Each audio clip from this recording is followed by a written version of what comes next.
Nollywood, Nigerian cinema, is the world's second largest film industry in terms of output and is loved by audiences from all over the globe.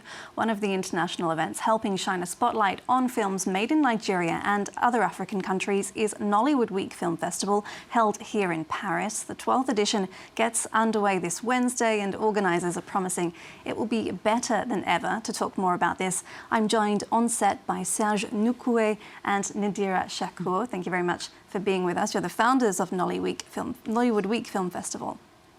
I'm going to start with you, Serge. You've said this year that the films that are being shown are of higher quality. What exactly do you mean by that? Do you mean in terms of technical quality, or are the film's stories richer?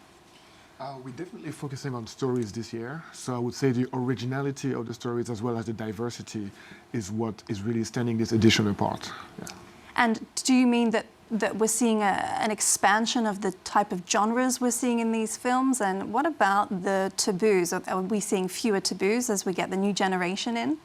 Definitely, especially when you look at where Nollywood comes from. You know, Nollywood is a relatively young industry that started in the early 90s.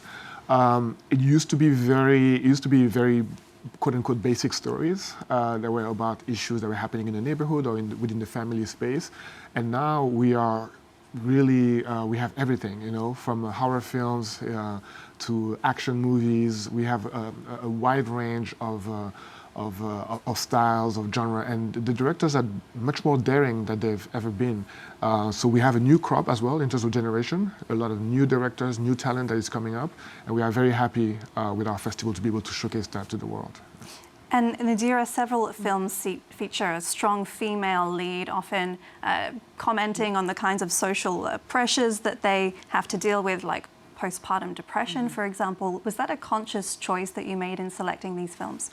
I won't say it's a conscious choice because we do first just go off of what films we have after we receive the selections. And then from there, usually the theme speaks to us of kind of what comes through. We actually have a lot of female directors and writers, so a lot of women that are behind the cameras in Nigeria and Nollywood, and especially in the selection that we have this year. So I think just naturally a lot of these issues that are relevant for women just naturally came through because there's so many women that also have a say behind the camera. And this edition you have a jury which will select a winning film in two categories, is it? Short and feature film. Yes. Tell us about that. How did the jury come into play? We started with just the audience award, so the audience is invited to actually vote after each screening, and for us it was part of the philosophy and the DNA of the festival, because the festival is for the audience. Nollywood started really as an industry that was targeting the markets, and after a while we realized that we also needed to have another component, which is a more professional component to the festival, and so having the jury just provides us with a different set of eyes, and it's also interesting to see the difference between what the audience feels is the best film versus what the jury feels is the best film. So it's a good dynamic, and it's something that also has an impact after the festival as well. All right, well, let's talk about Nollywood in the age of streaming. Nadira, do you think this has worked to the advantage of filmmakers? Do you think it helps bring in a wider audience? I think so that question is a very loaded question, and it's a very good question. It has done both. It has definitely brought in a larger audience, and even just, you know, made it accessible in places where they didn't have any access to it before. But it is interesting you bring up streaming, because we do have a panel discussion that will be about streaming and the effects that it has had on Nollywood and Nigerian distribution as a whole. So, I mean, that is actually one of the points that we will be discussing. And yeah, we think that will be a very great discussion. We have several directors and people who work directly in the industry and with streaming platforms that will be able to talk more on that. And do you think that profitability also comes into play in this question? I mean, perhaps streaming platforms have also helped to stymie pirating that was a big problem for the industry earlier on. Yeah, I mean, profitability is definitely the key, because when we talk about Nollywood as an industry, is the second in the world in terms of production, but the profitability is far behind a lot of other industries. And so right now it's about how to make things viable. It's about how to really monetize properly. And so the platforms come into play, but at the same time you don't want to create too much of a dependency vis-a-vis the platforms. So all of that will be discussed at the festival. And we're looking forward to having great conversations that hopefully also will lead to some changes and improvement in the industry as a whole.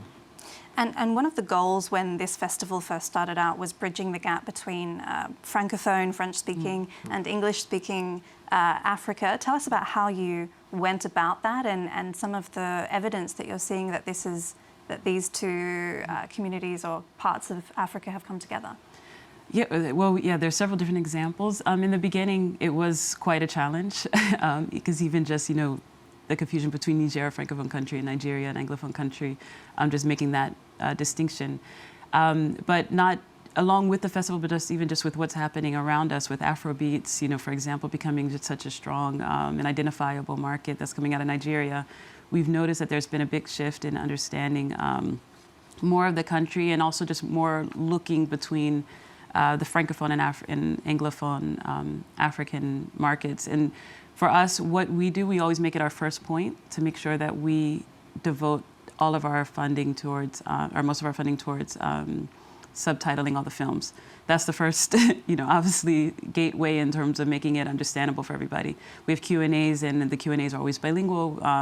We try to create this kind of universe where the two languages don't create any kind of division during the festival. So you'll hear every language spoken during the festival. But another interesting thing is that now we even hear French audiences using Pidgin, which is coming out of Nigeria. So it's actually even a step beyond just going into having that understanding with English, but even going further into the culture. So why do you think, Serge, that these films are not more present in American, US cinemas and other cinemas in Europe?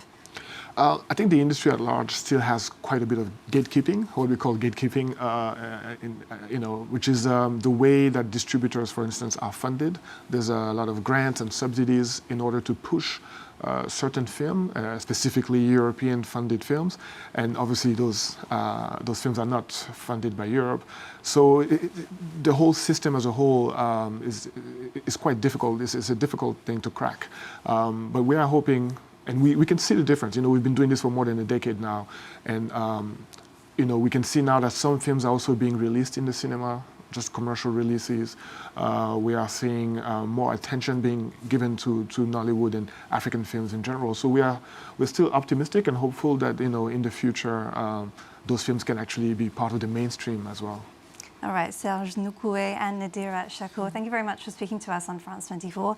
And if our viewers are in Paris, they can catch the NollywoodWeek Film Festival in Paris starting from Wednesday.